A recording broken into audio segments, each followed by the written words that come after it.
Bem, pessoal, aula de álgebra linear, espaço, subespaço vetorial. O vetor é o elemento central do nosso curso, então lembrar um pouco o que ele é. Olhe, é uma matriz coluna com dimensão representada pelo número de linhas que apresenta. Então, um vetor no R2 é uma matriz coluna de duas linhas. Ele está aqui no plano, está aqui as coordenadas x e y. E no R3 seria uma matriz coluna com três linhas. Está aqui a representação no espaço. Então, o vetor é uma matriz coluna, por isso que falamos que a solução do sistema linear é um vetor. E espaço vetorial? Vamos lá, é um conjunto não vazio F, sobre o qual está definida essa operações de adição e multiplicação por escalar. Aqui temos a definição. Para todo U e V pertencente ao conjunto V não vazio, lembrando, existe a operação U mais V. Para todo alfa, que é o nosso escalar, pertencente aos reais, existe, para todo U pertencente a V, teremos que a multiplicação do escalar vezes U continua pertencendo a V. Então, essa é a definição. Tendo essas duas operações, a gente está trabalhando com espaço vetorial sobre R, Além desse, temos que ter alguns axiomas, Esses aqui da adição já a gente mostra. Mas aqui está a representação da soma, Soma vetorial de U e V, no caso aqui V e W, e aqui V duas vezes W. A multiplicação do W pelo escalar, mesmo assim é mantida a soma. Então, você pode ler aqui, nós temos uma resposta aí à definição de espaço vetorial. E quais são os axiomas que definem a adição? Temos esses quatro, a associatividade, a comutatividade, a existência do elemento neutro, a existência do vetor oposto ou inverso aditivo. Na multiplicação, nós temos a distributividade, esse aqui é o M2, do vetor em relação aos escalares, do escalar em relação aos vetores, a propriedade aqui semelhante à associatividade, e a propriedade do elemento de identidade, elemento neutro, aqui no caso igual a 1. Lembrando, para todo U e V pertencente ao conjunto não vazio F, e para todo alfa e beta escalares pertencentes a R. Alguns exemplos: R não é um espaço vetorial, ele é um corpo, uma definição que envolve também algumas propriedades. E sobre esse corpo a gente vai ter R2 e R3, sim. Esses sim são espaços vetoriais. Genericamente, a gente pode usar o R enésimo, aqui definido por várias coordenadas, enésimas coordenadas. A matrizes são aí operações espaços vetoriais mais complexos, vamos dizer assim, e sim o números complexos, que a gente não vai trabalhar no nosso curso, mas também eles respeitam aquelas propriedades. Outro seria o polinômio, está aqui uma representação com T, a gente usa mais com X. Os polinômios de grau menor que N também são espaços vetoriais que atendem aquelas propriedades, Está aqui outra notação. Então, podemos fazer isso, pois esses elementos de natureza tão distintas se comportam de forma idêntica nas operações de adição e subtração, melhor dizendo, multiplicação, de escalar, como se estivéssemos trabalhando com os próprios vetores. E aí também temos o caso dos complexos. Bom, nosso curso tem que trabalhar um pouco sobre espaço, tá aí, é um subconjunto, e esse subconjunto também atende a essas duas propriedades, essas duas condições, Para todo U e V pertencente ao subconjunto S existe a soma, e para todo U pertencente a S e para todo escalar pertencente a reais existe multiplicação. Aquelas duas propriedades que definem o espaço definem o seu subconjunto S. Agora, para mostrar um subconjunto S, né, um subespaço, não vamos precisar testar os 8 axiomas, já que a gente considera ele já a gente vai verificar se ele é um subespaço, porque ele vai fazer parte de um espaço vetorial. Então vamos verificar se ele é subespaço. Então basta verificar essas duas condições, mais uma que a gente vai falar para vocês. Mas aqui tem a figura que ilustra um pouco o que é um subespaço no R3, essa linha azul, né, mostrando a interseção de dois planos, o verde e o amarelo. Aqui a gente tem um subespaço do R3. No R2 a gente pode até resumir, né? Existe os subespaços triviais, 0, 0, e também a multiplicação pelo escalar, né? A gente tem apenas essa multiplicação, está muito bem definida como um subespaço de R. Resumindo, se esse subespaço não contém vetores não nulos, isso é uma condição, então a gente sempre parte que ele não é totalmente nulo, mas ele tem que ter o elemento, tem que ter o vetor nulo, que é essa segunda condição, ok? Tem que ter o vetor nulo, não pode ser apenas com vetores nulos, mas ele tem que ter o vetor nulo, tem que aceitar o vetor nulo. E se eles, né, se no caso do R2, se S contém dois vetores não nulos que não estejam sobre uma mesma reta, que aí seria infinitas soluções, então não seria uma solução para um subespaço. Com isso, os únicos subespaços vetoriais de R2 são o trivial, né, subespaço trivial 0, e as retas de R2 que passam na origem. Então, passou na origem ou é o trivial, aí você tem um subespaço vetorial em R2. Isso é uma dica boa para vocês. No R3 tem que ter o trivial, e as retas do R3 que contém a origem, nesse caso, também são subespaços vetoriais de R3. Os planos também que contêm a origem também são subespaços de R3. Aqui tem uma figura que ilustra um pouco isso, né? Observe que se W não passasse pela origem, não seria um subespaço.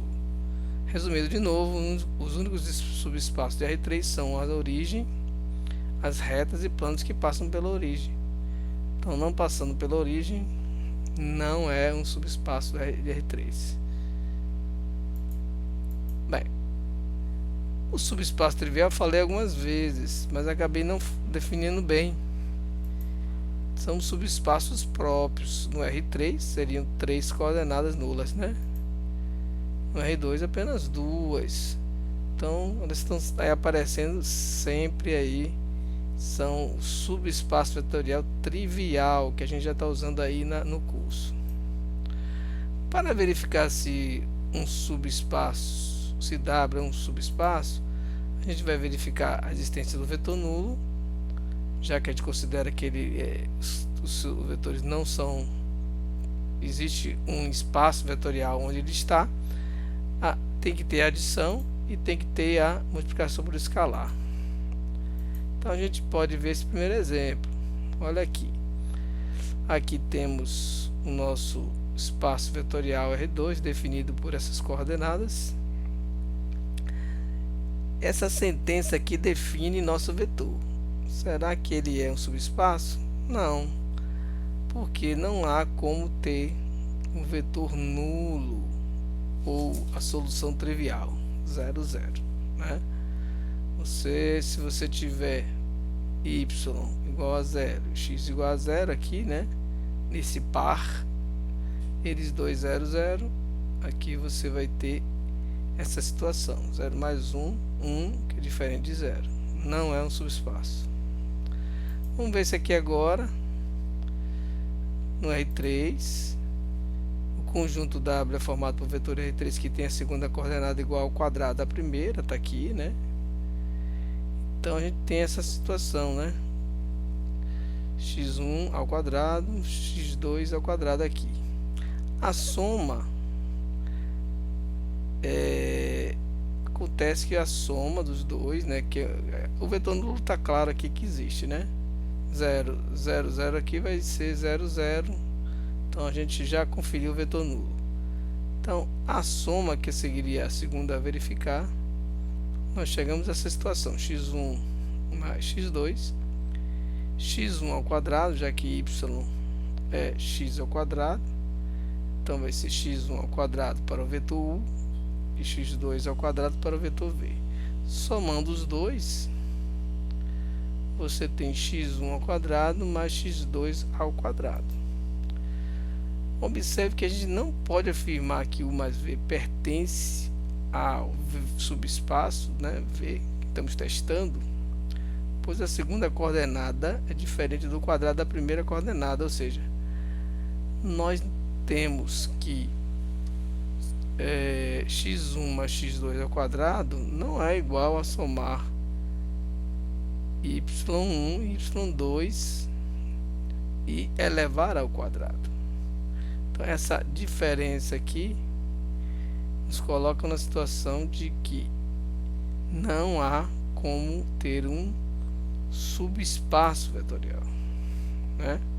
Como dito, o vetor nulo existe, mas existe um problema aí na soma dos vetores quaisquer de W, né? Nós não temos essa identidade, então isso aqui faz com que nós não tenhamos y igual a x ao quadrado como um subespaço vetorial de R3. A coordenada z aqui praticamente não foi aplicada nessa definição, né? Só fazendo uma observação. Resumindo aqui, não é um subespaço. Vamos complicar aqui usando agora uma matriz. Uma matriz de ordem 2, definido que a primeira linha a mais b vai ter que ser 0 e c, que é a segunda linha, primeira coluna, tem que ser 0. Então esse aqui é o nosso subespaço vetorial. Já se sabe, por definição inclusive, que uma matriz é um espaço vetorial. Ó, vamos primeiro reescrever, vocês podem ler com calma aqui. Vamos reescrever: A é igual a menos B, já que eu vou passar A mais B igual a 0, então A é igual a menos B. Ou B é igual a menos A, como eu coloquei aqui, colocando em função de B. O C nós já sabemos que é 0, o D é estático. Então a gente pode reescrever A, B, C, D como A menos A, 0 e D.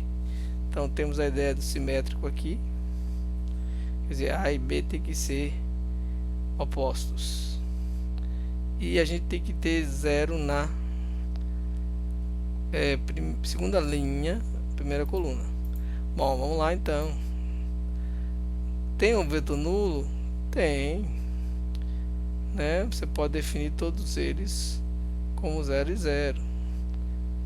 Não tem um fixo aqui. Se C, por exemplo, fosse igual a 1, não teria como mudar. Mas aqui eu posso definir todos como 0, 0. E a primeira linha, né, A e B somado dá 0. 0 e 0, opa, voltando, 0 e 0, confirma na primeira linha. E a segunda linha, a primeira coluna também é 0, confirmando essa característica. Então aqui o I já foi ok.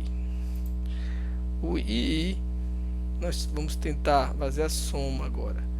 A soma vai ser necessário fazer uma matriz B. Eu usei outras letras, mas mantive aqui, ó, E e menos E, o 0 e o H, para manter a mesma característica do subespaço. Só mudei a representação algébrica. Então, vamos fazer a soma. Quando eu faço a soma, A mais E menos A menos E, fatoro aqui o menos, 0 e 0, D e H, o que acontece? Primeiro que a primeira linha, eles vão ser opostos, se eu somar, zerou, respeitando-se a sentença. E o segundo termo aqui, ou melhor, segunda linha, a primeira coluna, mantém o zero. Então a gente mantém essa característica aqui que definiu o subespaço.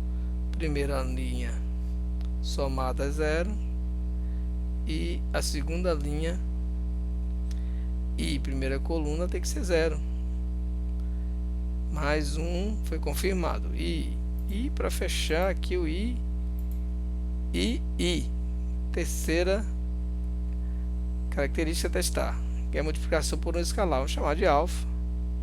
Alfa vezes a fica alfa a menos alfa a. 0 vezes alfa é 0, 0 vezes alfa vezes d é d. Então, se eu somar esses dois aqui, vai dar 0 na primeira linha. Mantém aqui também segunda linha e primeira coluna 0. Nesse caso, a gente confirma as três características para verificar o subespaço. E esse sim, dos três exercícios, esse sim é um subespaço vetorial, no caso da matriz de ordem 2. Ok, pessoal, nossas referências estão aí para vocês. Bons estudos.